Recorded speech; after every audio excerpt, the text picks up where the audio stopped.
I never imagined I'd become the kind of woman who could close a door in her parents' faces, but here I am, 7 years later, and I can still feel the echo of that slam like it cracked through my bones. People talk about betrayal like it's a single moment, a word, a lie, a knife, but mine came through a phone call, one ring, one breath, and my mother's voice saying, "Sweetheart, it's better to be practical." Practical. That's what they called it, refusing to help save their granddaughter's life. I was 20, barely holding myself together, standing in a hospital hallway that smelled like bleach and heartbreak.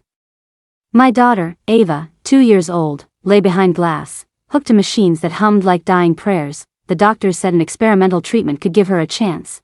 Not a guarantee, just a chance. $74,000, that was the price of hope. I called my parents. I thought they'd come running. Instead, my father said, "Lena, we have to be realistic.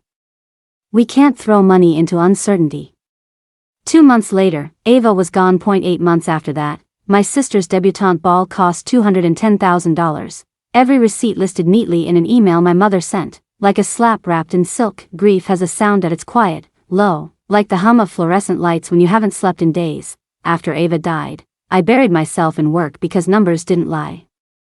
Spreadsheets didn't judge. I became an accountant. Ironic, isn't it? A woman who couldn't save her child because of money, now making a living controlling other people's. My apartment in Austin was small but clean. Smelled like coffee and paper. Every morning, I'd sit at the table, drink bitter espresso, and tell myself today I'd feel nothing, and most days, it worked, until messages started coming. "Your parents were asking about you," a friend texted once. They looked proud. Proud. Of what? Of the silence they bought between us. The years rolled forward like a slow, grinding machine. I climbed the corporate ladder, assistant, then senior accountant. People praised me for my precision, my calm. They didn't know it was armor. Then one morning, my phone rang. Unknown number. Austin area code. "Is this Lena?" "Yes. I'm calling on behalf of your mother. She wanted me to reach out." I should have hung up. Instead, I listened as a stranger told me my parents missed me. That my father wasn't well.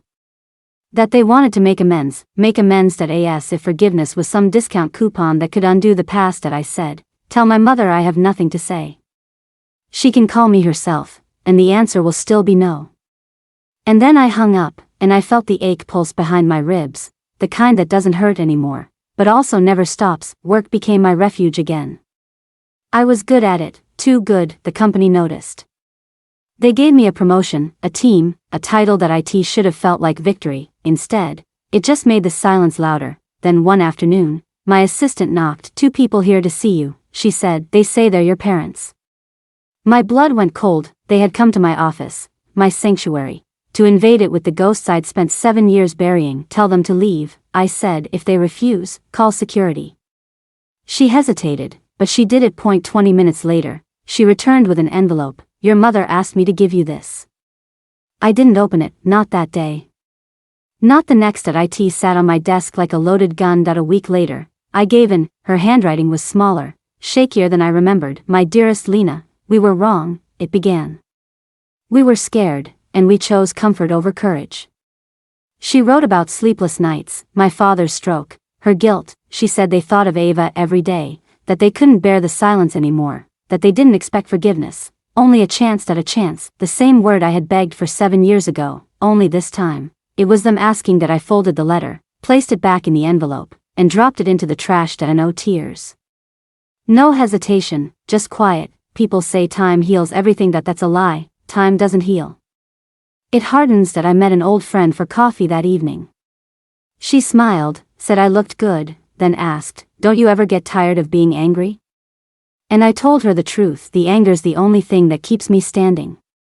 Because without it, there's just emptiness, and in that emptiness, I can still hear Ava's voice, still see her reaching out, tiny hand clutching air, waiting for help that never came. Months passed, spring arrived, all bright flowers and noise. My sister was getting married now. My parents wanted me there. They wanted redemption, closure, maybe a picture where we all looked happy again. But some things you don't rebuild, some bridges, once burned, are meant to stay.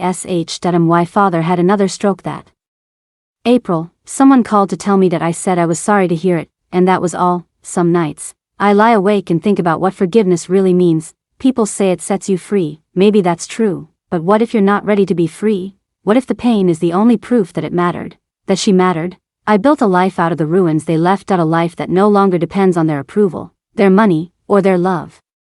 And if they ever wonder why their daughter won't come home, it's because home stopped being a place the moment they priced my child's life like a bad investment. That I'm not angry anymore, not really, that I'm just done, and that's the part they'll never understand.